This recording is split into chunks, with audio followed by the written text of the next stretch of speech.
नमस्कार, स्वागत है आपका एबीपी न्यूज में। आपके साथ मैं अखिलेश आनंद हूं। भव्य और दिव्य सेट एबीपी न्यूज पर आप ये जो कार्यक्रम देखेंगे उसके लिए देखिए किस तरह की हमने तैयारी की है। देश भर के 22 ज्योतिषियों को हमने यहां पर आमंत्रित किया है जो आपको चंद्र ग्रहण के बारे में सारी जानकारियां देंगे। अंधविश्वास की कोई बात नहीं होगी, सारी जानकारियां ही होंगी। और मैं आपको बता दूं, सूर्य ग्रहण पर जो भव्य कार्यक्रम हमने आपको दिखाया था उसे आपने बहुत पसंद किया। देश भर में करोड़ों लोगों ने देखा, लाखों हमारे पास लोगों के जो मत थे उस पर आए और इसीलिए चंद्र ग्रहण पर यह खास कार्यक्रम लेकर मैं अखिलेश आनंद आपके सामने एक बार फिर से हाजिर हूं। हमारे साथ जो तमाम यहां पर महानुभाव हैं उनसे हम बातचीत करेंगे। यह चंद्र ग्रहण क्यों खास है, क्यों अलग है, वो भी हम आपको बताएंगे। सूर्य ग्रहण से उसकी तुलना भी करेंगे, लेकिन कार्यक्रम की शुरुआत हम करना चाहेंगे शंखनाद के साथ।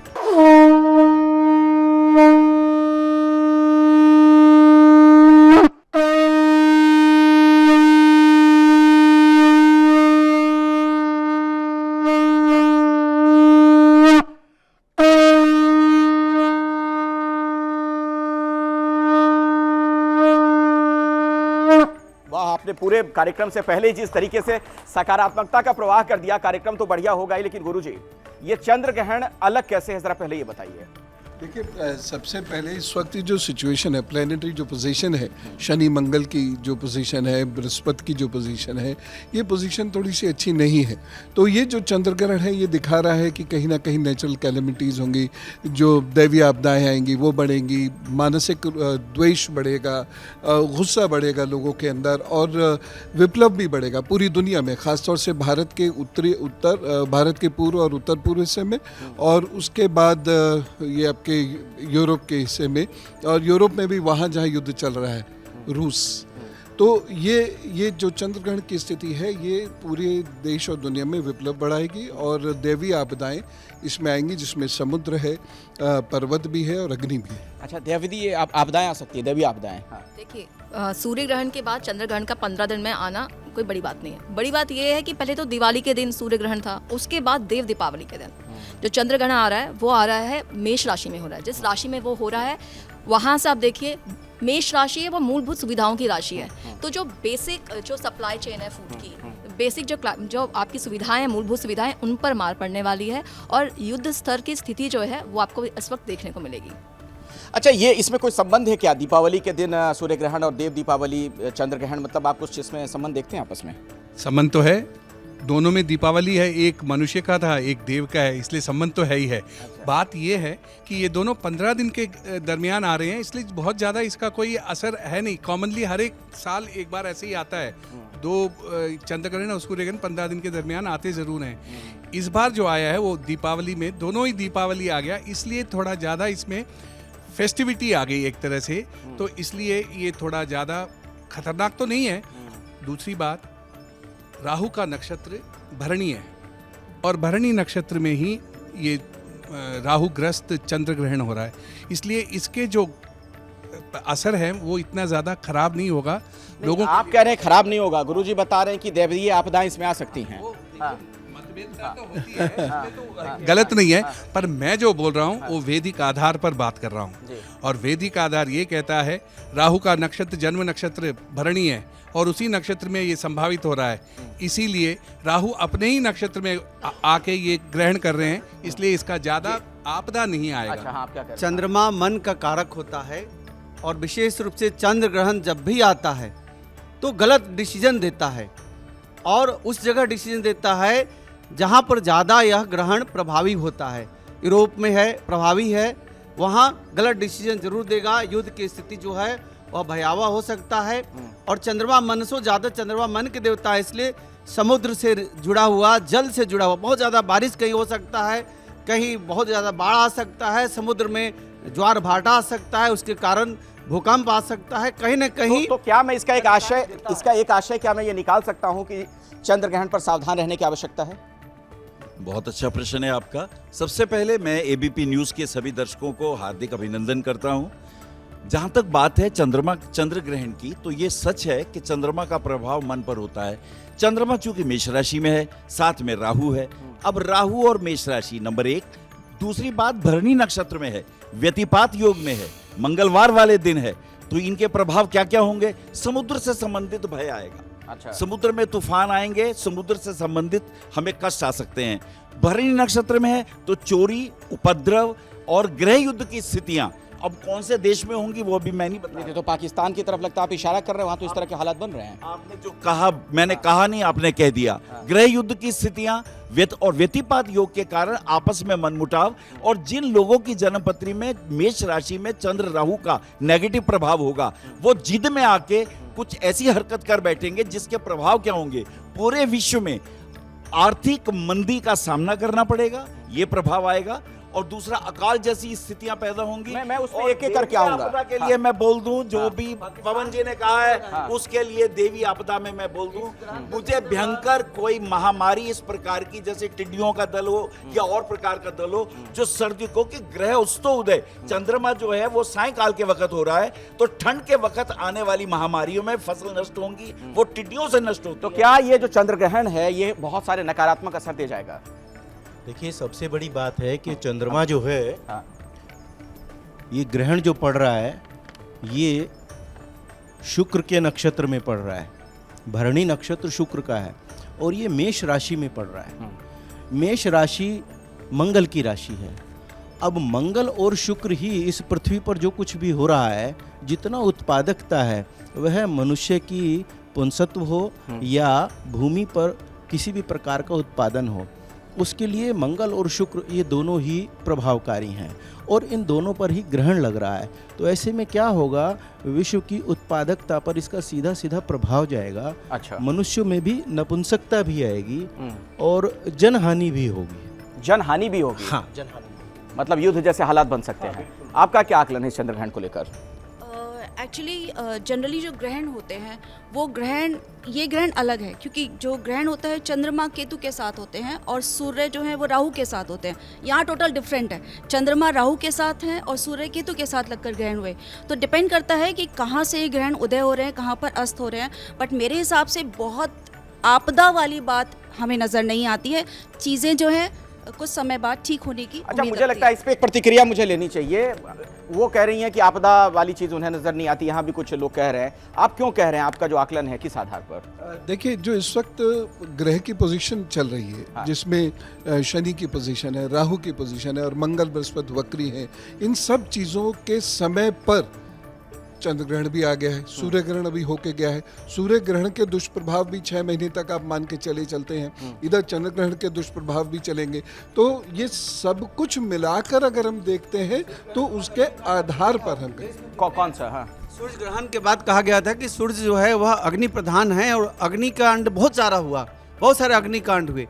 और चंद्र ग्रहण में जल से संबंधित जरूर कांड होंगे, बड़ी परेशानी होगी। हाँ। और पाकिस्तान में जो अभी गृह युद्ध की स्थिति बनी हुई है, पाकिस्तान के टुकड़े होंगे, निश्चित तौर पर यह हमारी भविष्यवाणी है। 2023 में पाकिस्तान के टुकड़े होंगे, वहां पर प्रधानमंत्री 2 होगा। 2 प्रधानमंत्री एक देश में? ये तो नया संविधान लिख दिया आपने। हो जाएगा वहाँ, हाँ। 2 देश हो जाएगा। अच्छा, 2 देश हो जाएंगे। चलिए ठीक है। ये बताइए, चंद्र ग्रहण को लेकर जो तमाम बातें कही जा रही हैं, कुछ ज्योतिष कह रहे हैं कि इस बार का जो ये चंद्र ग्रहण है, अब महाभारत काल के चंद्र ग्रहण से तुलना की जा रही है। कहा जा रहा है कि उस दौरान भी सूर्य ग्रहण के 15 दिनों के अंतराल में चंद्र ग्रहण हुआ था। कोई गणना इससे संबंधित है क्या आपके पास? जी बिल्कुल अखिलेश जी, देखिए 2 चीजें कि उस युग का तो हम नहीं कह सकते हैं क्योंकि यह कलयुग है, तो जाहिर सी बात विपरीत परिस्थितियां हैं, लेकिन उससे कम भी नहीं है, उस ग्रहण काल के कम प्रभाव में नहीं है। आज हम देखें, सबसे बड़ा जो विश्व के लिए चैलेंज है, और जैसा कि गुरु जी ने कहा कि जो इस समय ग्रहीय स्थितियां हैं, सबसे पूर्ण रूप से ध्यान देने की जरूरत है मंगल की। मंगल वक्री अवस्था में बैठा हुआ, सूर्य केतु के साथ बैठा हुआ है, और सबसे बड़ी चीज कि आने वाले समय में ही शत्रुगत राशियों में रहेगा, वह वृषभ की राशियों में रहेगा, तो कुछ न कुछ मानवीय दैवी आपदा रहेगा।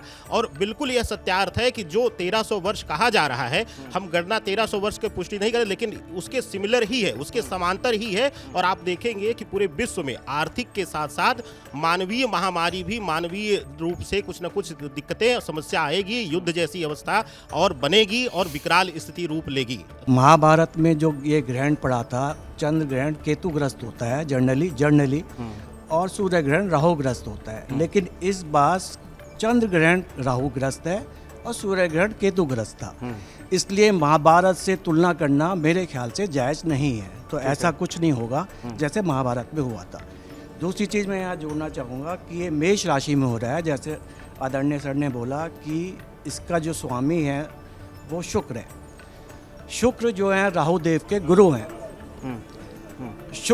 भरणी नक्षत्र में जो हो रहा है उसके स्वामी शुक्र है, और शुक्र जो है राहु देव के गुरु हैं।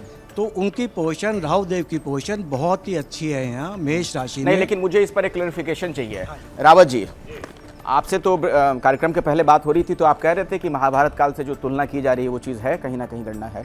देखिए, उसका कारण मैं बताऊं अखिलेश जी, एक पक्ष के अंदर दो ग्रहण हैं। पहला जो सूर्य ग्रहण था वो अस्त अवस्था में पाकिस्तान की तरफ था। एक ग्रहण अस्त अवस्था में है और एक उदय अवस्था में है, यानी चंद्रमा और सूर्य दो हमारे शरीर को चलाने वाले प्लैनेट है। एक आत्मशक्ति का कारक है, एक हमारी इंद्रियों का कारक होता है। तो ऐसी सिचुएशन के अंदर जब ग्रहण आता है तो उथल पुथल होती है। सूर्य के कारण जो उथल पुथल हुई, हमने आपको पहले भी बताया था जब सूर्य ग्रहण का टाइम आया था कि जनता के ऊपर, राजाओं के ऊपर या ऐसी चीज़ों पर दुर्घटना होंगी। तो आपने मोर भी घटना देखी, 3 हेलीकॉप्टर गिर गए, बद्रीनाथ के अंदर गिर गए, बसें गिरी, बहुत सारी दुर्घटनाएं हुई और अभी वो चल रही हैं। अब इन द मीन टाइम ये मानसिक तनाव देने वाला होता है, ये नेचर को डेवलप करने वाला होता है। चंद्रमा मनसो जाता है, चक्षु सूर्य हो जाता है। अब जो जल से संबंधित इसका संपर्क होता है, और पूर्णिमा के दिन चंद्रमा अमृत फेंकता है, और जब अमृत नहीं फेंकेगा और वो विष फेंकेगा तो इसका मतलब जितने एरिया के अंदर ग्रहण का प्रभाव रहेगा उतने एरिया पर पॉइजनिंग, वहां पर आपके जनहानि, धनहानि, फसल हानि, और जहाँ जहाँ मैं वही कह रहा हूँ। तो इसीलिए तो नहीं महाभारत काल से तुलना कर रहे हैं, तब भी हमने देखा था किस तरीके के हालात बने थे, भयंकर युद्ध हुआ था, उसी तरह की स्थितियां बन रही हैं क्या? देखिए, मैं आपको बताऊं, सबसे पहले तो ये ग्रहण औरतों के लिए ठीक नहीं है। जैसे कि आदरणीय गुरुजी ने कहा, मैं उनकी बात से पूरी तरह से सहमत हूँ। हम ज्योतिष अगर सच बोलते हैं तो लोग बोलते हैं डरा रहे हैं, और नहीं बताएं तो लोग बोलते हैं ज्योतिष किस बात के बता नहीं रहे हैं। सच बताइए। तो सच ये है कि ये ग्रहण अच्छा नहीं है। स्थितियां जो गुरुजी ने कही बिल्कुल सही है, स्त्रियों के लिए सही नहीं है। पानी से जुड़ी बीमारियां आएंगी, और पानी में जो जीव जंतु मछलियां रहती हैं उनके लिए भी ये ग्रहण अच्छा नहीं है। जो मछली खाते हैं उनके लिए तो बिल्कुल भी ठीक नहीं है। इस ग्रहण के बाद मन बहुत बेचैन रहेगा, लोगों के लव अफेयर्स खराब होंगे, एक्स्ट्रा मैरिटल अफेयर्स खराब होंगे, लोगों की मैरिड लाइफ डिस्टर्ब होगी, और लोगों के माँ के साथ संबंध खराब होंगे। लोगों की माँओं की तबीयत भी ज्यादा खराब हो सकती है, जिनकी है उनकी ज्यादा खराब रह सकती है। इंसान मन से डिप्रेस रहेगा, मूड स्विंग्स, एंजाइटी, घबराहट, और जल तत्व से जुड़ी हुई चीजें, चाहे वो पीने की चीजें वो महंगी होंगी, और अगर धातुओं की बात की जाए तो वो महंगी होगी। मंगल की बात की जाए तो अग्नि से जुड़ी हुई अग्निकांड ज्यादा बढ़ते हुए दिखाई दे रहे हैं। ये ग्रहण बिल्कुल भी अच्छा नहीं है। मेरा सिर्फ ये कहना है कि देखिए, बहुत डर खौफ की जरूरत नहीं है। हमारा ये बड़ी अच्छी बात आपने कही, मैं उसके बाद में आता हूं। डर, हाँ, अवसर की तरह भी इसको लेना बहुत जरूरी है। ठीक है, डर और खौफ की तो जरूरत नहीं है, लेकिन जरा मेरा एक सवाल ये भी है कि आम आदमी पर क्या असर आप देख रहे हैं इस बार चंद्र ग्रहण का? देखिए, हम शब्द का प्रयोग करते हैं ग्रहण। ग्रहण का मतलब नेगेटिव ही है, ठीक है। तो इसका मतलब कुछ ना कुछ तो इसमें है, खराबी तो है, ठीक है। लेकिन और ये काल पुरुष के फर्स्ट हाउस में लग रहा है। काल पुरुष यानी कि हमारा पूरे सबके लिए, पूरे संसार की बात कर रहे हैं। तो वहाँ पर उथल पुथल और कुछ परेशानी तो है, और चंद्रमा है साथ में, तो मानसिक रूप पर ये सब चीज़ें हैं।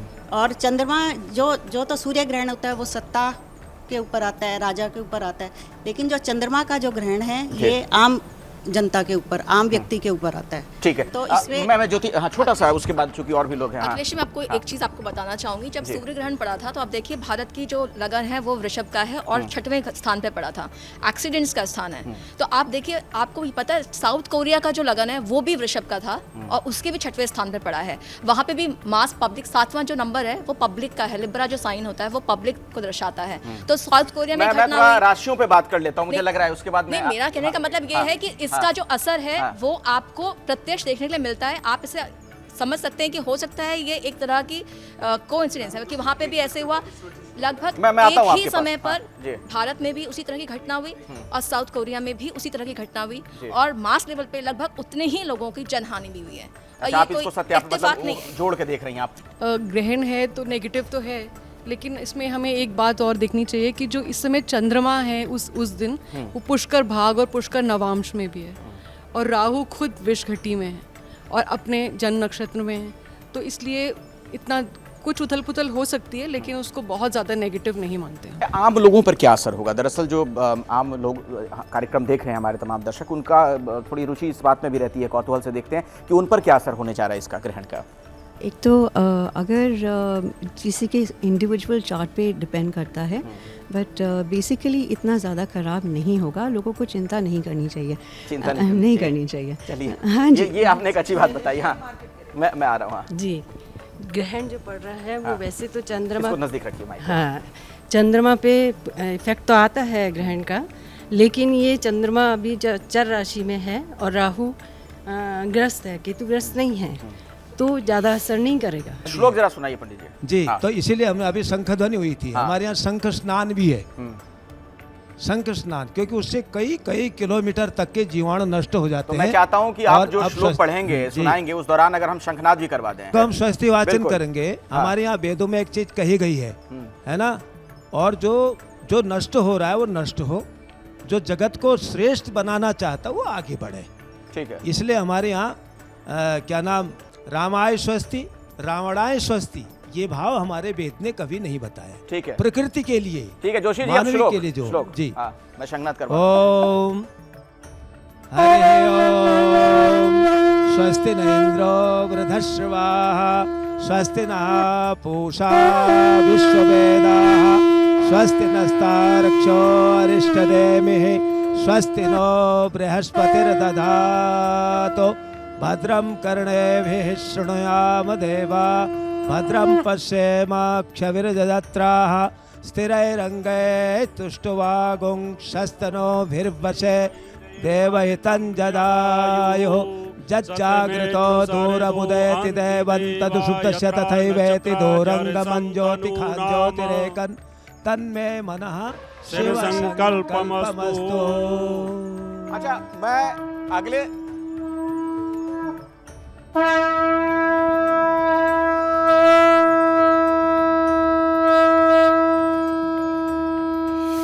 चंद्र ग्रहण 2022 ये खास कार्यक्रम एबीपी न्यूज पर आप देख रहे हैं।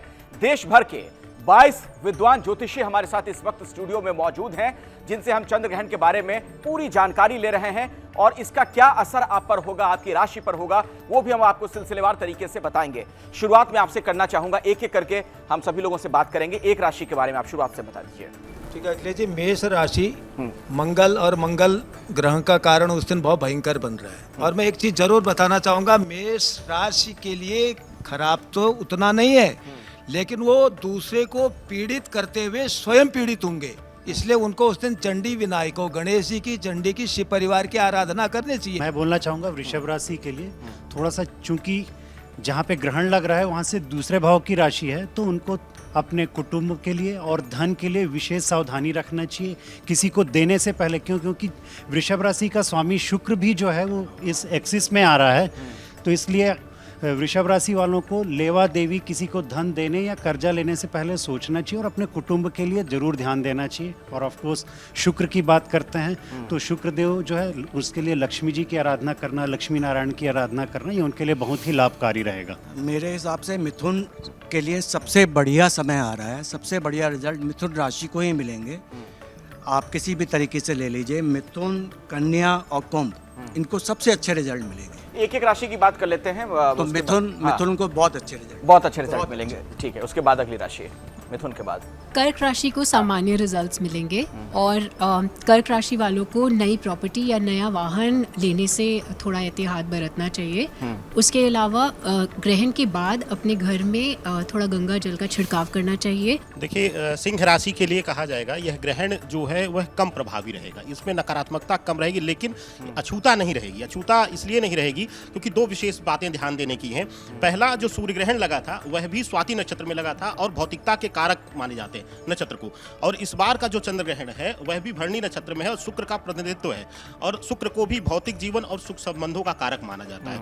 तो दो विषयों पे सबसे ज्यादा डरने की जरूरत रहेगी। पहला, संबंध भाव पे, रिलेशनशिप भाव पे, लेकिन इसके साथ ही आर्थिक रूप से सिंह राशि वालों के लिए बहुत ज्यादा फायदा होगा। विशेष रूप से वह लोग जो व्यापारी हैं, व्यापार से जुड़े हुए हैं, उनको यह अद्भुत चमत्कारी लाभ देगा। तो आर्थिक रूप से मजबूत करेगा, लेकिन पर्सनल जीवन में, अपने व्यक्तिगत जीवन में उनको कुछ न कुछ तनाव देगा, क्योंकि सूर्य केतु की युति बृहस्पति बनी हुई है और भी सप्तम में बनी हुई है, तुला के घर में बनी हुई है, तो जाहिर सी बात है व्यक्तिगत जीवन में उनको यह ग्रहण पूर्ण रूप से पीड़ित करेगा। मानसिक पीड़ा, मानसिक दर्द का कारक यह ग्रहण बनने वाला है। ठीक है। कन्या राशि के लिए ये जो ग्रहण पड़ रहा है ये बहुत अच्छे परिणाम लेकर आने वाला है।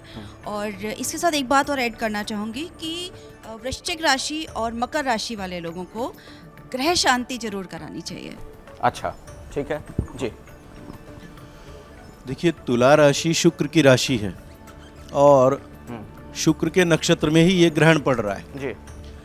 और शुक्र के नक्षत्र में ग्रहण पड़ने के कारण यह तुला राशि के लिए अच्छा नहीं है और इसके जो दुष्परिणाम हैं वो ऐसे आएंगे कि आप देखेंगे अगले वर्ष में आपको बहुत तलाक के मुद्दे मिलेंगे, बहुत से लोग सुसाइड करेंगे।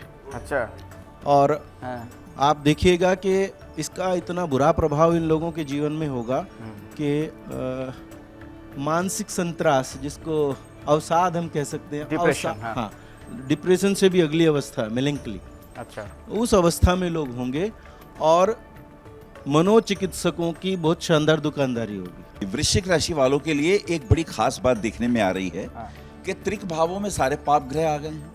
इसे विपरीत राजयोग भी कहते हैं। ये चमत्कार त्रिक में ही होता है, त्रिक भावों में ही होता है। तो एक तो अचानक कुछ धन प्राप्ति, अचानक कुछ लाभ, अचानक कुछ ऐसा हो जाए जैसे लॉटरी निकल आए, अचानक कुछ छप्पर फाड़ के मिल जाए, ये घटना भी दिखाई देती है। लेकिन इसके साथ साथ क्योंकि वृश्चिक राशि में जो सप्तमेश और व्ययेश शुक्र है ये पाप ग्रहों के प्रभाव में है, तो गृहस्थी में उछाल, आपस के संबंधों में तनाव, और यदि कहीं पति पत्नी के अलावा दूसरी जगह भी संबंध हो तो उसके अंदर मानसिक अशांति, परेशानियां, दिक्कतें ये साफ दिखाई देती हैं। चंद्र राहु का छठे भाव में होना, सबसे बड़ी बात यह है कि जब लग्नेश अष्टम भाव में आ जाता है और उसके ऊपर शनि का, उसके ऊपर विशेष रूप से जो प्रभाव दिखाई देता है वो केतु का प्रभाव दिखाई देता है। ऐसी स्थिति में इनको अपने स्वास्थ्य का ध्यान रखना चाहिए और व्यर्थ के लड़ाई झगड़ों से बचना चाहिए और फास्ट ड्राइविंग से बहुत बचना चाहिए।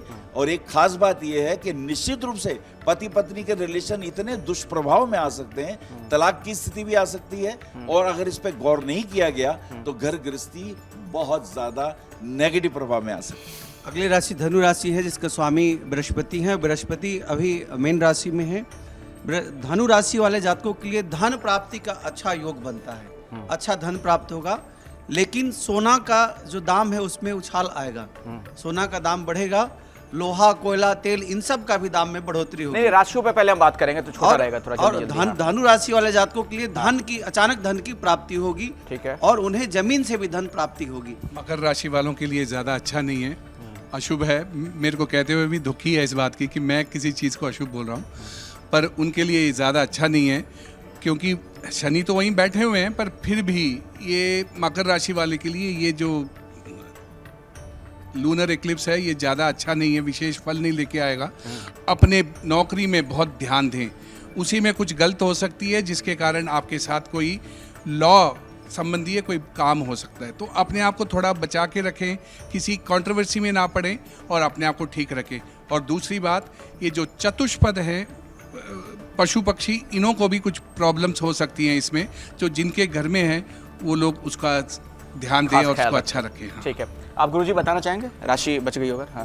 कुंभ राशि की मैं बात करूं तो कुंभ राशि के लोग अगर हिम्मत को तोड़े बिना लगातार मेहनत करते रहें, एक जो उनका प्रोजेक्ट है उसको लगातार वो चेस करते रहें, तो 6-7 महीने ये तो है कि थोड़ा कष्टकारी रहेंगे, लेकिन उसके बाद विपरीत राजयोग भी उनका बनेगा। अच्छा। तो बस मेहनत लगातार करते रहें, शांत भाव से रहें। मीन राशि के दूसरे भाव में ग्रहण हो रहा है, तो यह है धन भाव है, परिवार का स्थान है, तो वहाँ पे वेश जो है राहु वो चंद्रमा के साथ बैठे हुए हैं। तो धन संपत्ति, मतलब आप ये समझिए कि जितनी आपकी ज़रूरत है ना, चादर से बाहर पैर मत बनाएं, नहीं तो फंस जाएंगे। अच्छा, इस चीज़ का ख्याल रखना है, नहीं इसके अलावा ज़्यादा समस्या नहीं। मुझे लगता है ये तो आप सभी के लिए सलाह दे रही हैं, लेकिन मीन राशि वालों के लिए खास तौर से। अच्छा। दूसरे भाव में बन रहा है और वहाँ पे व्यय बैठा हुआ है साथ में।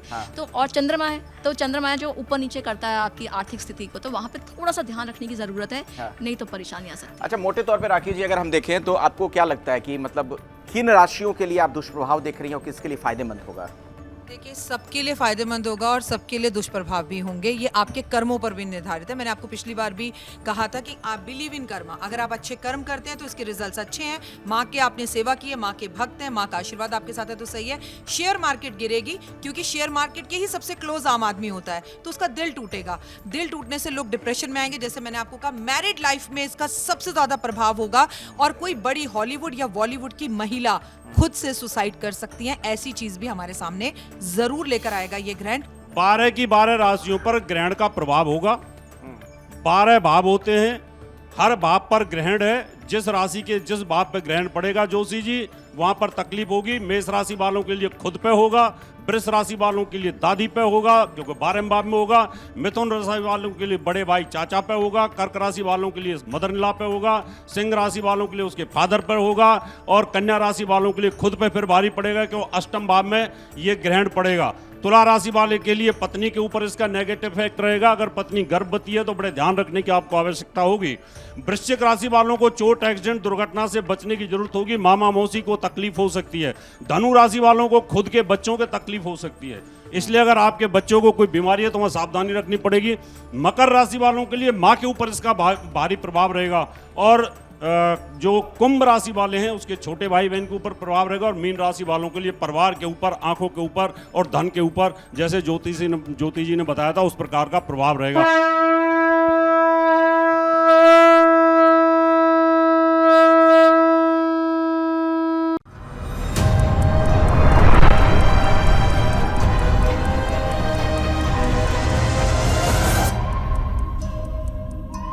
मेरा एक सवाल है कि ये जो कुछ हो रहा है अभी पाकिस्तान में, क्या इसे हम चंद्र ग्रहण से जोड़कर देख सकते हैं, ये उथल पुथल? हाँ।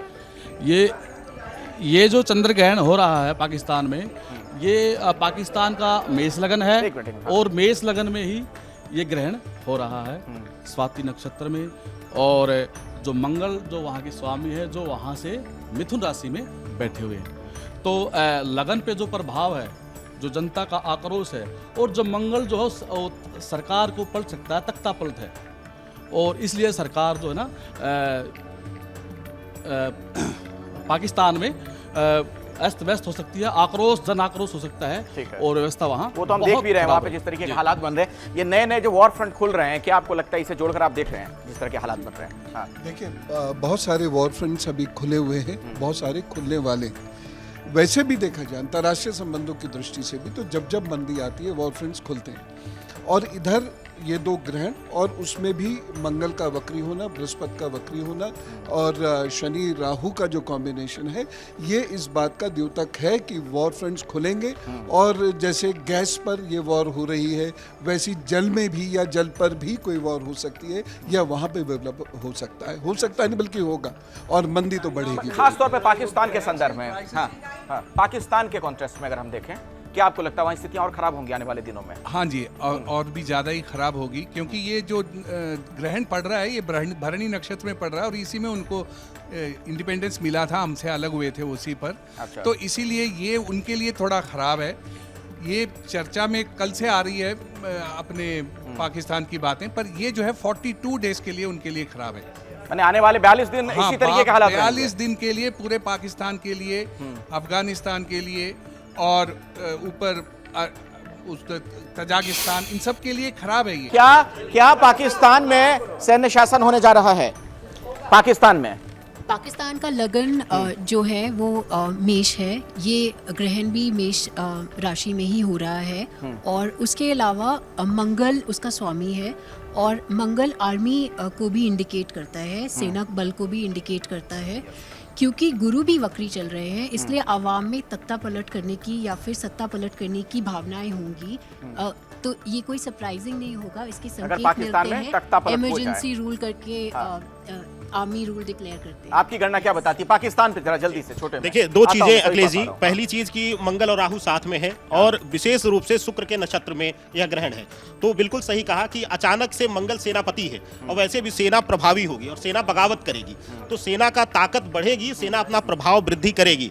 उसके साथ ही दो चीजें और हैं, क्योंकि शुक्र के नक्षत्र में है तो एक किसी न किसी उस घटना से पूरा जो डिप्लोमेट्स है उस देश के आसपास का वह प्रभावित होगा। डिप्लोमेट्स के रिश्ते पूर्ण रूप से प्रभावित होंगे। पाकिस्तान पर हाँ, पाकिस्तान की स्थिति जो है निश्चित रूप से, जैसे अभी थोड़ी देर पहले 2 भाग होने की और 4 भाग होने की बात चल रही थी, पाकिस्तान से बलूचिस्तान का जो कब्जा है वो हटेगा और मंगल राहु के सानिध्य के कारण जो अंगारक दोष बन रहा है उससे युद्ध की स्थितियां भी आएंगी, ग्रह युद्ध का भी प्रभाव होगा, रक्त रंजना होगी और अतिचार होगा। अच्छा, पाकिस्तान में जो हालात बदल रहे हैं उससे आपको क्या लगता है कि वहां पर स्थितियां अगर और गंभीर होती गई तो भारत के लिए वो लाभप्रद आप देखते हैं या उसका असर इधर भी होगा भारत पर भी? देखिए, पड़ोस में जो होता है उसका लाभ होना तो थोड़ा मुश्किल ही रहेगा, पर यहाँ नुकसान जरूर नहीं है हमारे लिए। जियोपॉलिटिकली हमारे लिए थोड़ा अच्छा ही हो जाएगा। एक तो आतंकवादी लोग कम हो जाएंगे, इसलिए जियोपॉलिटिकली हमारे लिए अच्छा है। पर कई चीज़ों को लेके अगर देखा जाए, देखिए चाणक्य नीति कहता है आपका इमीडिएट पड़ोसी आपका पहला दुश्मन है और उसका जो पड़ोसी है वो आपका पहला दोस्त है। तो ये इस प्रकार से देखा जाए तो हमारा दुश्मन थोड़ा कमजोर हो जाए तो हमारे लिए अच्छा ही है। लेकिन गुरुजी, चीन पे आपसे सवाल पूछूंगा, पाकिस्तान पे आप कुछ कहना चाह रहे थे? हाँ, मैं आता हूँ। हाँ, रख लीजिए माइक। में आधे घंटे का फर्क है। अगर ये वृषभ लगन की कुंडली है तो वो मेष लगन की कुंडली है, वहीं पर ही तो ग्रहण लगा है। और ये जो ग्रहण लगा है सबसे ज्यादा, क्योंकि यहाँ पर ये बात ध्यान रखने की है, चंद्र राहु एक साथ है, चतुर्थेश लगन में है, राहु केतु और बाकी के ग्रहों का सप्तक योग है। तो ये बात ध्यान से अच्छी तरह समझ लीजिए कि लग्नेश मंगल है और मंगल सेनापति है, मंगल युद्ध उन्मादी है। तो निश्चित रूप से ये जो भी इस वक्त का हम स्थिति देख रहे हैं, ये स्थिति बहुत भयावह है। आने वाले समय में वहां आर्थिक तंगी आएगी, आर्थिक तंगी के साथ जन आक्रोश बढ़ेगा, क्योंकि चतुर्थ भाव बढ़ा हुआ है, जन आक्रोश तो बढ़ा हुआ, हम देख रहे हैं किस तरीके के हालात हो रहे हैं। चतुर्थेश लगन में है, ध्यान से समझे, ऐसे थोड़ी होता है, ज्योतिष के सूत्रों से बात करनी होती है। चतुर्थेश लगन में राहु के साथ है, राहु और षष्ठ भाव जो है आतंकवाद का है, षष्ठ भाव विद्रोहियों का है, षष्ठ भाव शत्रुओं का है। ये सब के सब प्रभावित होकर सप्तम भाव पे असर डालते हुए तो वहां पर आतंकवादियों, विद्रोहियों और देशद्रोहियों और आपस में राजाओं के बीच में मतभेद होंगे, मतलब गृह युद्ध और ये स्थिति गृह युद्ध की ओर जा रही है। और इस स्थिति से ध्यान रखें, हमें भी ध्यान रखने की जरूरत है, क्योंकि आसीन के सांप से सावधान रहना चाहिए। बिल्कुल सही बात है, बिल्कुल छोटे में। हाँ, 14 नवंबर के बाद पाकिस्तान में कुछ मेजर चेंजेस होने को मिल सकते हैं, क्योंकि जो मंगल हैं वो गिर रहे हैं वृषभ में, तो ये थोड़ा मुश्किल बात है उनके लिए। अच्छा, 14 नवंबर के बाद। जी ठीक। हाँ, आप क्या कहना चाहते हैं गुरुजी? देखिए, मेरे हिसाब से क्या है ना कि ग्रहण के जो भी अच्छे या बुरे प्रभाव होते हैं वो एक सीमित समय के लिए होते हैं। हम ये नहीं कह सकते कि 2 साल बाद पाकिस्तान में इस ग्रहण की वजह से होगा, क्योंकि अगर 2025 में तो फिर से एक पूर्ण चंद्र ग्रहण आ जाएगा, तो उस वक्त उसके प्रभाव से होगा। ये प्रभाव, जैसे अभी चर्चा भी हो रही थी, 42 दिनों से 60 दिनों के भीतर ही ये प्रभाव होगा तो होगा, अन्यथा नहीं होगा। जहाँ तक पाकिस्तान की बात है, विखंडन होता हुआ तो नहीं नजर आ रहा, लेकिन विप्लव वहाँ पर जरूर होगा। ये जरूर है। चीन के लिए क्या स्थिति आप देखते हैं आने वाले दिनों में? वहाँ के भी राष्ट्रपति तानाशाही की तरफ बढ़ते दिख रहे हैं। जी हाँ, चीन में राजनीतिक रूप से तो जो केंद्रीकृत वहाँ वो सब रहेगा ही, वो उनका यूनिटरी सिस्टम है वो और स्ट्रांग होगा, लेकिन चीन में जो वायरल अटैक है ये बढ़ेगा और इसकी वजह से वहाँ परेशानियाँ फिर से बढ़ेगी। खबरें आने भी लगी हैं कि कुछ शहरों में फिर से वहाँ लॉकडाउन लगाया जा रहा है। जी कोरोना की वजह से। तो ये परेशानी वहाँ पर आगे आने वाले तकरीबन 30 दिनों तक बढ़ती चली जाएगी। और चीन में एक चीज़ मैं और इसमें जोड़ना चाहता हूँ कि चीन में कुछ मानसिक रूप से क्रोध, अग्नि, ये विवाद और सबके चलते कुछ लोगों को जेल भेजा जाएगा। और ख़बरें वहाँ से आती नहीं हैं, एक वर्ल्ड स्टेट है, लेकिन फिर भी मैं ये कह सकता हूँ और पूरे कॉन्फिडेंस इस बात को कह रहा हूँ कि चीन में कुछ लोगों की मृत्यु निश्चित है जो इस वक्त राजनीतिक रूप से महत्वपूर्ण पदों पर हैं, सेना में महत्वपूर्ण पदों पर हैं। अच्छा, मतलब वहाँ पर गृह युद्ध जैसे हालात फिर बन सकते हैं तब तो? गृह युद्ध तो नहीं, लेकिन शासन को केंद्रीकृत करने के चक्कर में कुछ लोगों की बलि दी जाएगी। शी जिनपिंग ऐसा कर सकते हैं? कर सकते खुलकर अगर हम बोलें शी जिनपिंग ऐसा कर सकते हैं? बिल्कुल करेंगे। जिस तरह की स्थितियां बन रही हैं, ऐसा लग रहा है मतलब लोगों के मन में, आम जनता के मन में ये भय भी है कि कहीं वर्ल्ड वॉर की तरफ तो हम नहीं जा रहे हैं। नहीं, बिल्कुल वर्ल्ड वॉर की तरफ नहीं जा रहे, लेकिन बहुत सारे फ्रंट खुल जाएंगे। जैसे इजराइल ईरान का खुला है, सऊदी अरब ईरान का खुला है, ये पाकिस्तान अपने आप बॉयल कर रहा है क्यों भारी नक्षत्र में उसका लगन ही पड़ गया। यूरोपियन कंट्रीज हैं, यूक्रेन की अष्टम भाव की दशा चल रही है तो उसकी हालत सबको मालूम है। चाइना के जो है 4th हाउस में 10th हाउस में ग्रहण लग रहा है। अंदर क्या चल रहा है, क्या क्या बॉयल हो रहा है, एकदम से जो है 2024 के बाद देखिए चाइना की क्या हालत होने जा रही है। आप इसे इत्तेफाक रखते हैं जो बात ये कह रहे हैं? बिल्कुल मैं सहमत हूँ। इस पर आपकी गणना क्या है? मैं बिल्कुल, जैसे चीन के बारे में उन्होंने बोला, मैं शी जिनपिंग के बारे में बोलूँगा कि उनकी भी जो कुंडली में जो पिछले बार जिस तरीके से उन्होंने शासन किया, इस बार वो अपने तरीके से नहीं चला पाएंगे। जनता में और उनके मंत्रिमंडल में असंतोष होगा, इसमें कोई दो मत नहीं है। स्थिति है इस ग्रहण के समय, और उसमें देखें विशेष रूप से मंगल, राहु, शनि और शुक्र, इन 4 प्लैनेट्स को अगर देखें तो पूरे विश्व में डिप्लोमेट्स में अंतर आएगा, लोगों के रिश्तों में परिवर्तन होगा। और साथ ही साथ अगर यह कोई कहता है कि विश्व युद्ध नहीं या महाभारत कालीन स्थिति नहीं है तो बिल्कुल उसको खंडित भी नहीं किया जा सकता है। पहली चीज ये कि पूरे विश्व में चाहे प्रत्यक्ष चाहे अप्रत्यक्ष, चाहे रूस यूक्रेन की बात हो, चाहे अन्य देशों की बात हो, हर कोई राष्ट्र कहीं ना कहीं से खड़ा हुआ है, चाहे आर्थिक दृष्टिकोण से, चाहे सेना के दृष्टिकोण से, चाहे वह सैन्य चीजों को उपलब्ध कराने, सबके हित कहीं ना कहीं जुड़े हुए हैं। सबके हित जुड़े हुए हैं। और विशेष रूप से इस ग्रहण के बाद जो है वह प्रभावी होंगे रिश्ते, परिवर्तन होगा। और विशेष रूप से भारतवर्ष में अगर हम बात करें अखिलेश जी, तो राजनीतिक परिवर्तन भी होगा। भारत का अगर हम वर्ष की कुंडली देखें तो वहाँ पर तृतीय भाव में 5 ग्रहों का झमकट बना हुआ है। और अभी भारत की दशा चल रही है चंद्रमा में बुध की, चंद्रमा भी तृतीय भाव में है, बुध भी तृतीय भाव में है, ठीक है। और उसके बाद आ जाएगा केतु, उसका राशि स्वामी सूर्य है, वो भी तृतीय भाव में बैठा है। तो ये चीज़ बता रही है कि भारत के पड़ोसी देशों में घटनाएं अभी चलती रहेंगी। अच्छा, मैं थोड़ा भारत के संदर्भ में बात करना चाहूंगा। सभी लोगों से सवाल है, जो भी इस पर अपनी राय देना चाहें तो हाथ उठाइएगा, उनके पास में आ जाऊंगा।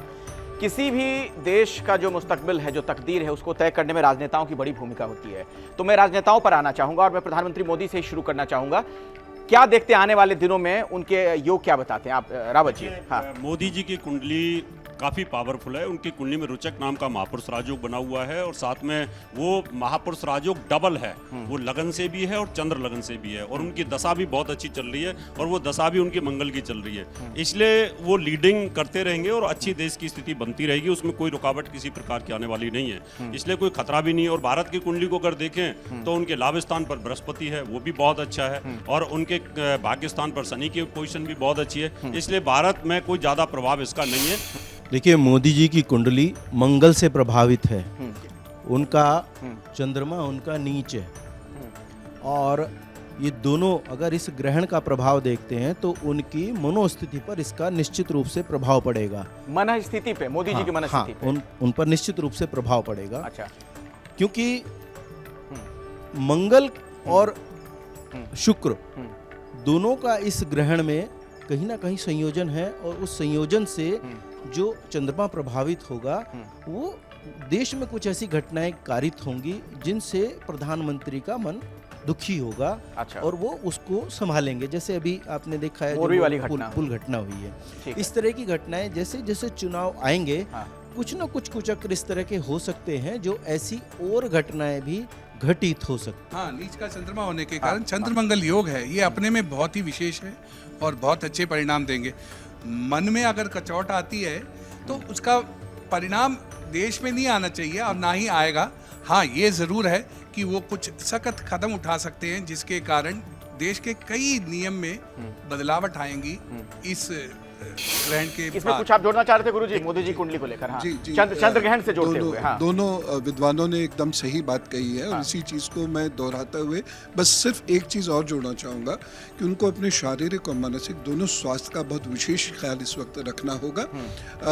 तकरीबन आने वाले 2-2.5 महीने के लिए, लेकिन चूंकि वह चीज़ों को अच्छे से जानते समझते हैं तो वो स्वतः ही अपना ख्याल रखते हैं। लेकिन फिर भी कुछ राजनीतिक घटनाक्रम उनकी पार्टी पार्टी में या बाहर ऐसा जरूर रहेगा जो उनको कहीं ना कहीं मानसिक रूप से काफी अच्छा, व्यथित एक करेगा। वर्ल्ड लीडर के तौर पर उनकी छवि आने वाले दिनों में क्या और ऊंची हो सकती है, उनका कद बढ़ सकता है? देखिए, आने वाले समय में जो स्थिति है, बेशक जो चंद्र ग्रहण की स्थिति है, वह उनके अंतर्राष्ट्रीय कद को बढ़ाएगा। लेकिन भारतवर्ष में जो अब उनके गृह राज्य में चुनाव होने वाला है, वहां देखने को मिलेगा कि उनके लिए लड़ाई उतनी आसान नहीं रहेगी, उनको और ज्यादा मानसिक तनाव देगा। और विशेष रूप से उनके गृह राज्य के लिए उनका जो प्रयास है, उनका जो शक्ति है, वह उनको और ज्यादा दिखाने की जरूरत पड़ेगी। और कह लें सीधा शब्दों में कि उनके लिए एक मानसिक स्थिति और मानसिक रूप से तनाव भी लेकर आएगा। यह मुझे लगता है कि कोई बड़ी परेशानी नहीं आएगी और चुनाव इजिली दोनों जगह विजय प्राप्त करेंगे। अंक ज्योतिष की गणना के आधार पर गुजरात और हिमाचल प्रदेश दोनों जगह भारतीय जनता पार्टी सरकार बनाएगी। अब हम आगे बढ़ रहे हैं, राहुल गांधी की बात कर लेते हैं। भारत जोड़ो यात्रा पर हैं, सुन लीजिए मेरी बात, सुन लीजिए। राहुल गांधी भारत जोड़ो यात्रा पर हैं। इस यात्रा का क्या उनको फायदा होता हुआ दिख रहा है चंद्र ग्रहण की साया में, अगर मैं उसमें बात करना चाहूँ ज्योति? हाँ, देखिए, राहुल जी का जो शनि है ना, वो मेष राशि में है, वहीं पर यहाँ पे ग्रहण हो रहा है। मेष आपका जो है, आपका साइन है, जो शनि है ना, वो आपका कर्म कारक है। तो जो अभी कर्म करने जा रहे हैं ना, वो उन्हें डिप्रेशन देने वाला है, क्योंकि ये जो रिजल्ट है उनको उसका कहीं नहीं मिलने वाला। ये जो रिजल्ट नहीं मिलने वाला है, बिल्कुल नहीं। अच्छा, रिजल्ट हाँ, पहले से ज्यादा राहुल गांधी की पार्टी को उस चीज से फायदा होगा, लेकिन उनकी मदर के लिए, उनकी मदर की तबीयत के लिए ये ग्रहण ठीक नहीं है। तो कहीं ना कहीं मानसिक रूप से परेशान अपनी माँ की तरफ से आप लोग रहेंगे। जो बार बार कह रहे हैं किसी महिला को, बड़ी राजनेता को दिक्कत हो सकती है, समझ गए?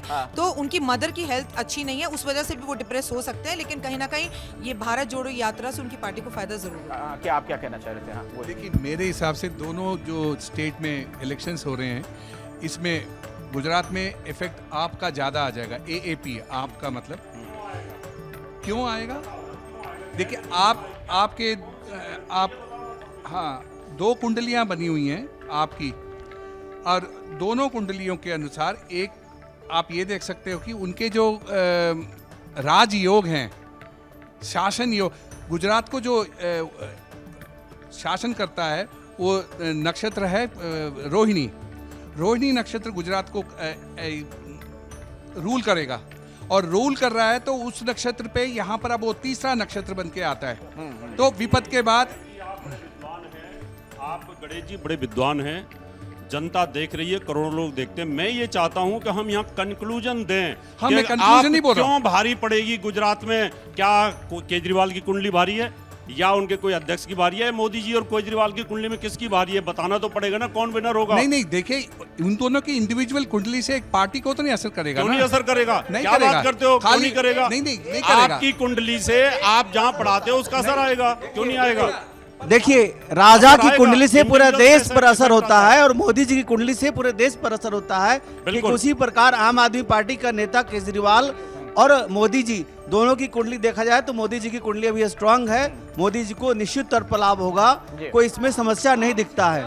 लाभ का मतलब सत्ता शक्ति में पुनर्वापसी। मेरा कहना भी है कि वो वापस जरूर आएंगे बीजेपी, पर वो इतना मेजॉरिटी से नहीं आएंगे। आपकी प्रभाव ज्यादा रहेगी, कांग्रेस की भी प्रभाव रहेगी, और हिमाचल में भी कांग्रेस का प्रभाव रहेगा। राहुल गांधी के जो है, जो कुंडली है मकर लगन की है, लग्न शनि है, शनि जब भरणी नक्षत्र बैठे हुए हैं, फिर भरणी नक्षत्र आ रहा है और सिर्फ ग्रहण लग रहा है। तो मुझे दर्शक समझ गए होंगे, भरणी नक्षत्र ग्रहण लग रहा है तो उनका तकलीफ होने वाली है। उनको तकलीफ होने वाली है, खासकर जो है उनकी माता जी सोनिया गांधी को बहुत तकलीफ होने वाली है। यही जो वहाँ रखी जो बात कर रही थी आप। क्योंकि ये शनि जो है उनके चौथे भाव बैठे हुए भरणी नक्षत्र में। राहुल गांधी के इस समय राहु में बृहस्पति का अंतर चल रहा है, और ये राहु में बृहस्पति के अंतर को 2024 तक ये चलेगा। लेकिन इसके बाद राहु में उनका शनि आ जाएगा, और उसमें भी उनको कोई ऐसा लाभ मुझे राजनीतिक सत्ता प्राप्ति का नहीं दिखाई देता है, बल्कि कष्ट का समय उनका है। इस यात्रा से वो देश को जानेंगे, ये एक अच्छी बात है, लेकिन इसका लाभ उन्हें राजनीतिक रूप से मिलेगा ऐसा मुझे कहीं दिखाई नहीं देता। पूरे देश की राजनीति की अगर बात की जाए तो केजरीवाल खुद को एक विकल्प के तौर पर भी पिछले दिनों में रखते नजर आए हैं, और खासतौर पर गुजरात में जिस तरीके का उनका काम देखने को मिल रहा है और जिस तरीके से वो खुद जोर लगा रहे हैं, उनकी पार्टी जोर लगा रही है, तो सबकी निगाह है केजरीवाल पर, क्योंकि कांग्रेस ऐसा लग रहा है कि वह पिछड़ती दिख रही है। तो क्या होगा ऐसा? क्या केजरीवाल कुछ कमाल करने वाले हैं? नहीं, ऐसा कुछ नहीं बीजेपी है। की तुलना में बात कर रहा हूं मैं। बीजेपी से काफी पीछे रहेंगे केजरीवाल, और मेष राशि कांग्रेस से भी काफी पीछे रहेंगे, क्योंकि मेष राशि में ही ग्रहण है। और जो उसके जो मेष राशि के स्वामी है वो 5.5 महीने के आसपास वो एक ही राशि में गोचर कर रहे हैं। तो केजरीवाल काफ़ी मानसिक रूप से परेशान रहेंगे और ज़्यादा कुछ नहीं कर पाएंगे। कि पंजाब में जो उनका जादू चला था वो जादू उनका गुजरात में चलता हुआ नहीं दिखाई दे रहा। पब्लिक का उतना प्यार उन्हें गुजरात में नहीं मिलेगा। हालांकि वो अपने आप को कृष्ण अवतार कह रहे हैं कि मैं जन्माष्टमी पे धर्म की ही राह पर चलने की कोशिश कर रहे हैं, धर्म को अपनी सीढ़ी बना रहे हैं, लेकिन नहीं चल पाएगा, वो बहुत अच्छा नहीं कर पाएंगे। इनफैक्ट उनके लिए दिल्ली और पंजाब में भी आने वाले टाइम में बहुत सारी मुसीबतों का सामना उन्हें करना पड़ेगा। देखिए, जो केजरीवाल जी की हॉरोस्कोप है उसके अकॉर्डिंगली बहुत कोई मिरेकल तो होता हुआ नहीं दिख रहा। वृषभ लगन की तो उस कुंडली से कोई बहुत बड़ा मिरेकल तो होते नहीं दिख रहा, लेकिन 0 से 1 पर आना भी एक अचीवमेंट है। हाँ बिल्कुल, यहाँ आप शून्य हैं, वहाँ अगर कुछ भी कर लें, उस तरीके का अचीवमेंट यहाँ पर होता हुआ मुझे दिखाई दे रहा है। जहां तक केजरीवाल की बात है, जितना जादू चलना था चल गया। अब उनकी दुकान या उनका जो भविष्य है वो सूर्य ऐसे नीचे की तरफ जा रहा है। एक तो ये भविष्यवाणी हम कर रहे हैं। मोदी जी का भविष्य बहुत आगे जा रहा है। उसकी वजह है उनकी पत्री में रुचक योग है। चंद्रमा भाग्येश होकर के लगन में है, तो पराशर ऋषि कहते हैं भाग्येश और लग्नेश का बल अगर लगन में आ जाए, ये अकेला बल ही बहुत है। दो चीजें हैं, एकदम से नहीं कहा जा सकता है कि केजरीवाल शून्य हो जाएंगे, नहीं। आप दिन प्रतिदिन उनके जो प्रभाव में वृद्धि ही पाएंगे और आप देखेंगे कि कांग्रेस के बाद राष्ट्रीय स्तर पर दूसरी पार्टी का विकल्प आप रहेगी। कार्यक्रम के आखिरी हिस्से की तरफ मैं बढ़ रहा हूं और आपसे यहां से मैं शुरू करना चाहूंगा। चंद्र ग्रहण के दौरान आप कुछ उपाय बताना चाहेंगे या कोई मंत्रोच्चार जिसकी वजह से उसका कोई दुष्प्रभाव ना हो? हमारे ऋषियों ने कहा तीर्थों में जाओ, यज्ञ करो, जल में स्नान करो, उसको खुली आंखों से मत देखो, दान पुण्य करो। और दुर्गा सप्तशती में नवार्ण मंत्र है, ठीक है, इसमें पूजा पाठ क्या आप वो मंत्र सुनाना चाहेंगे? वो मंत्र की कोई लोग सब जानते हैं, ठीक है। ओम ऐं ह्रीं क्लीं ... जो भी है मंत्र को हम उच्चारित यहाँ नहीं करेंगे। अब उपायों के लिए जो बात चली थी, तो भरणी नक्षत्र में उपाय है। भरणी नक्षत्र में ग्रहण लगा हुआ है, तो हमारा शास्त्र बोलता है कि जिस नक्षत्र में ग्रहण लगता है उसके त्रिकोण के नक्षत्र, तो शुक्र के 3 नक्षत्र आ गए और एक नक्षत्र पहले मतलब अश्विनी और एक नक्षत्र बाद कृतिका। तो आपका अश्विनी, पूर्वा फाल्गुनी, पूर्वाषाढ़, अश्विनी और कृतिका, इन 5 नक्षत्र वालों को शांति विधान है। तो नक्षत्र शांति, रुद्राभिषेक वगैरह अपने आचार्यों को और अपने ब्राह्मणों के मार्गदर्शन में करवाना चाहिए। गृहस्थ जीवन के लिए एक बहुत अच्छा उपाय है। देखिए, सभी लोग इतने लंबे स्वास्थ्य वाचन मंत्र नहीं कर सकते गृहस्थ जीवन में, यह संभव नहीं है सभी के लिए। तो सबसे अच्छा गृहस्थ जीवन में कहा गया है, और चंद्रमा 16 कलाओं में माहिर, तो उसके बाद श्री कृष्ण 16 कलाओं में माहिर हैं, तो उसके लिए कहा गया सबसे उत्तम मंत्र है गृहस्थ जीवन के लिए नमो भगवते वासुदेवाय। और मानसिक जप करिए, आप शाश्वत जाप मत करिए, मानसिक जाप करिए, इसका आनंद आप ग्रहण काल में लीजिए। ठीक है, हाँ जी। आप वर्ल्ड वार की बात कर रहे हैं, तो चाइना में एक चीज़ और ऐड करना चाहूँगी कि इंटरनल तो वहाँ पे रहेगा ही रहेगा, और ये भी हो सकता है कुछ भूकंप जैसी स्थिति हम चाइना में देख सकते हैं इस ग्रहण के बाद। और अमेरिका की जब हम बात कर रहे हैं कि इलेक्शन की बात है, अमेरिका की कुंडली के 9वें भाव में ही ये ग्रहण पड़ रहा है, तो वाकई वहाँ पे कुछ देखने लायक चीज़ें हो सकती हैं। उपायों के तौर पर मैं आपको ये बताना चाहूँगी कि जब ग्रहण काल होता है तो उस समय जो नदियाँ होती हैं गंगा की तरह पवित्र होती हैं, और सारे जो ब्राह्मण होते हैं वो व्यास जी की तरह ब्राह्मण के रूप में होते हैं। तो आप ग्रहण के बाद जाएं मंदिर, पूजा करें, घर को साफ करें और मंत्रोच्चार भी करें। मंत्रोच्चार करें, ब्राह्मण को वस्त्र जरूर दें, जनेऊ दें, जनेऊ अपने आप में वस्त्र है। तो ये सारी चीजें आप करें। बातें लगभग आ गई हैं। महाभारत का जो मेन टॉपिक था जिस पर डिस्कशन ही नहीं हुआ, कि महाभारत में जब कृष्ण जी से पूछा गया कि इतना विनाश हो गया, प्रभु क्या कारण था, तो भगवान कृष्ण स्वयं ज्योतिष की प्रतिष्ठा कर रहे हैं। उद्योग पर्व में 143 अध्याय में 8वें, 9वें, 10वें श्लोक के अंदर भगवान कृष्ण कहते हैं कि ग्रह स्थिति क्या थी। वो कहते हैं शनि जो है वो प्रजापति को प्रभावित कर रहा है, यानी रोहिणी नक्षत्र का जो स्वामी है ब्रह्मा जी हैं, और शनि जब ब्रह्मा को यानी प्रभावित कर रहा है, तो ऐसी स्थिति में एक तो प्रजा और राजा के बीच में विद्वेष फैलता है। दूसरा केतु जो है, केतु चित्रा नक्षत्र में प्रवेश कर रहा था। केतु स्वयं युद्ध का उन्मादी देव है, और मंगल के उसके चित्रा नक्षत्र में प्रवेश करने पर इतना ब्लड, इतना खून खराबा हुआ। और दूसरा मंगल जो था वक्री था उस वक्त, और वक्री होके अनुराधा नक्षत्र में जब प्रवेश किया, यानी मंगल और शनि का प्रभाव एक, केतु का चित्रा नक्षत्र में जाना नंबर 2, शनि का विशेष रूप से प्रजापति यानी रोहिणी नक्षत्र के अधिपति ब्रह्मा को प्रभावित करना, वृषभ राशि के स्वामी चंद्रमा के ऊपर विशेष प्रभाव डालना, ये 3 कारण भगवान कृष्ण ने महाभारत में दिए। अब आप ये देखिए क्या इन तीनों का प्रभाव वर्तमान के समय में है या नहीं, ये आप मूल्यांकन करिए। मुझे लगता है मुझे लगता नहीं, इसमें ऐसा नहीं है।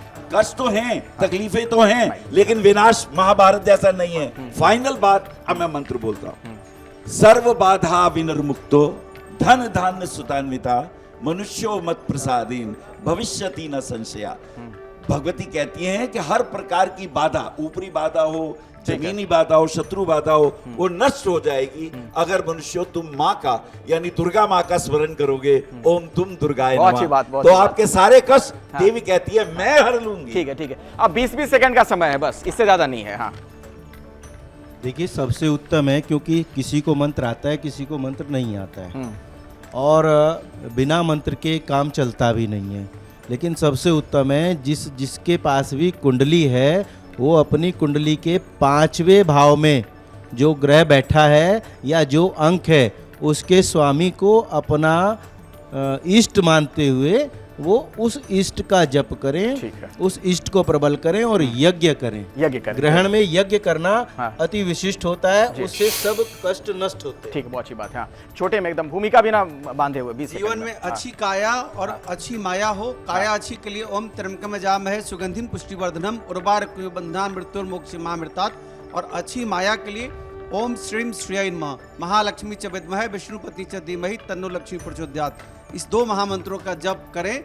चंद्र ग्रहण में ये 2 उपाय बहुत लाभकारी होंगे। श्लोक बोल लो, हनुमान चालीसा पढ़ लो, बहुत श्लोक लिखे गए हैं शंकराचार्य से और बहुत लोगों से, किताबें बहुत मिल जाएंगी। नहीं तो गूगल खोल लो, उसके अंदर श्लोक मिल जाएंगे। गणेश जी के श्लोक हैं, हनुमान जी के श्लोक हैं, शिव जी के श्लोक हैं, किसी भी चीज़ को उठा के पढ़ लो। नहीं आता है 1.5 घंटे के लिए सुंदरकांड है आपका रामचरितमानस का, उसको पढ़ लीजिए, आपके लिए बहुत ही अच्छा रहेगा और ज़िंदगी में सब श्रेष्ठ प्राप्त रहेगी। चलिए, बहुत अच्छा जी। देखिए, मैं बहुत सरल सी बात कर रहा हूँ।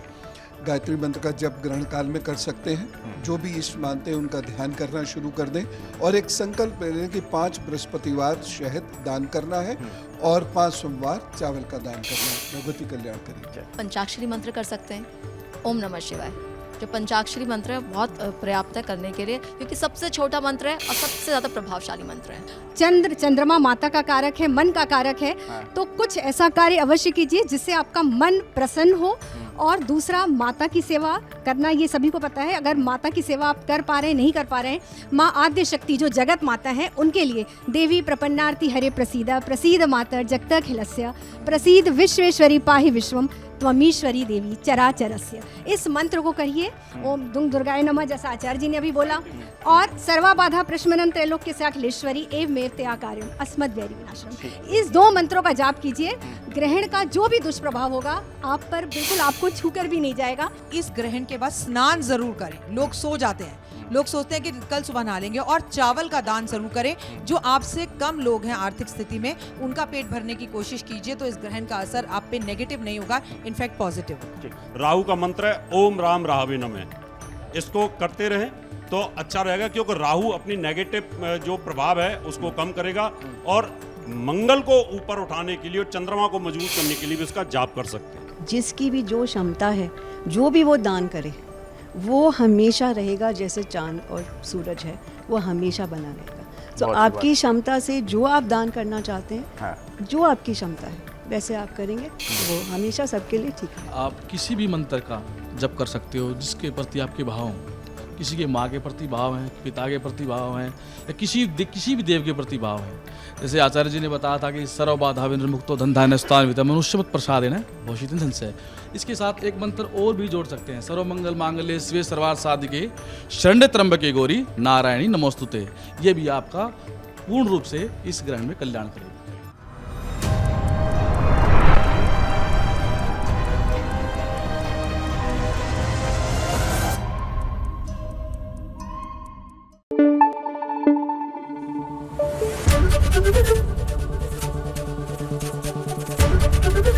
ABP News, आपको रखे आगे।